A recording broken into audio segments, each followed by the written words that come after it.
welcome to Occupy Dunwoody. We are delighted here. We've got three guests back here in the back. I know one of them. That's my son-in-law, Michael Gitto, who works in the building over next door. He's not a constituent, but he may have brought some constituents for Dunwoody here. But welcome, Michael and gang, and thank you all for coming, and thank all of you for being here. Bob is effusive in all that he does, particularly introductions. And the reason I don't like to talk about what I did is because I didn't do all that stuff. People like Bob and so many other people that were passionate about a better Georgia did that. And Bob, I don't think he's passionate. I just think he's bulldog tenacious about anything. If you know him, you know that to be the case, about how strongly he believes and how strongly he acts on those beliefs and what he cares for. And so I was telling someone earlier, Bob, I think I may have asked you one day, as you would continually doggedly pursue me about highway safety and the things we need to be doing. I know. Week in and week out. I think I finally asked him, I said, Bob, would you like me to eliminate all highway deaths? He said, yes. I said, good, I'll have an executive order this afternoon that says the speed limit is 5 miles an hour. We didn't go that far, but I thought about it. But nevertheless, it was people like Bob and his colleagues that worked together in a collaborative fashion that did utilize data, metrics, outcomes, with a focus on customer service that I think did make a difference, from driver's license lines in so many ways. But what I learned about Bob is that what he believes in, he acts upon. And it was very clear that you could not generate that much passion and commitment in a job if just for a job. It was something that he didn't tackle if he didn't believe in it. When he talks about Dunwoody, I'm aware of his history here and about his help in the formation of cityhood and cityhood status here, as well as his involvement in a variety of community services. What he also is passionate about is just service in general, public service, community service, and that's really the kind of leader you've got to start with, in my opinion. One who really is a servant leader. I mean, whether it's a business, civic, chamber of commerce, whether it's planning commission, or whatever it is about helping communities grow strategically in the big view lane. You know, you get a lot of people who are single issue and focus on one thing, and those are constituents that just want this and don't want to think about anything else. But Bob Dallas sees the big picture of how Dunwoody fits in with DeKalb County, how it interfaces with the community at large, how it has the ability to grow and to contribute to the economy locally, countywide, but also statewide.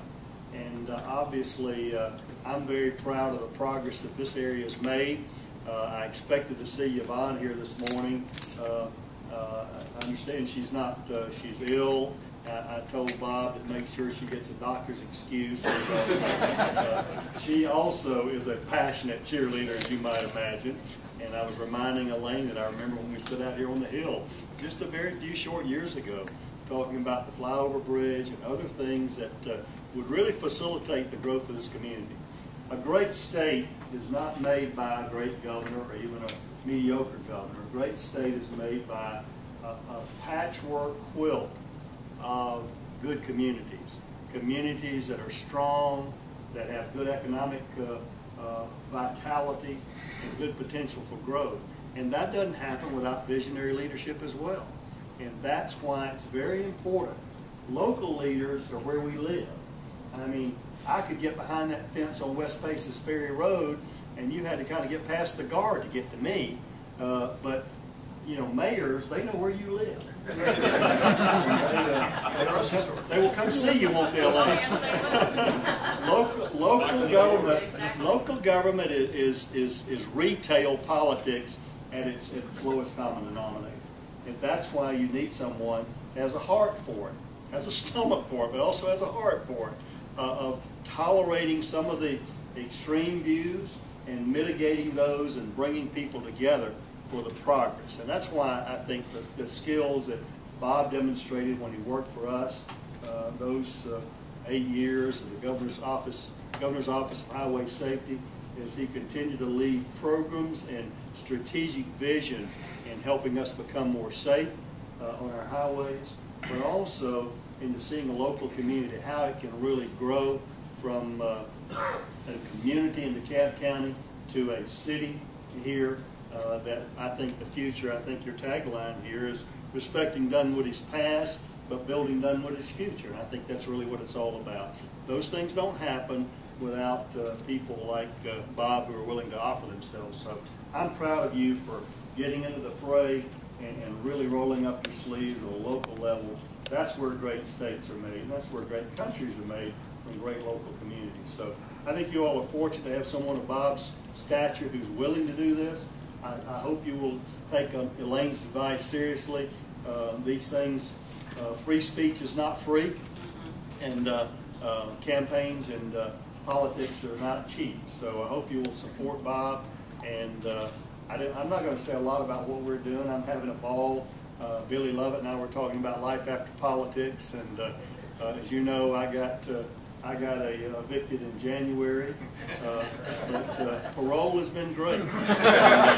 We are having a ball. We've got a firm here in Atlanta called Perdue Partners that is trying to grow U.S. jobs by growing companies that want to export internationally.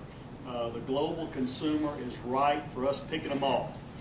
You remember the sign maybe with the oranges in the back of the cars going back north about we don't only pick cotton, we pick Yankees too. But we want to pick international customers here from companies in Georgia, growing jobs in the U.S. to make them stronger as we, don't write that down, that quote, okay?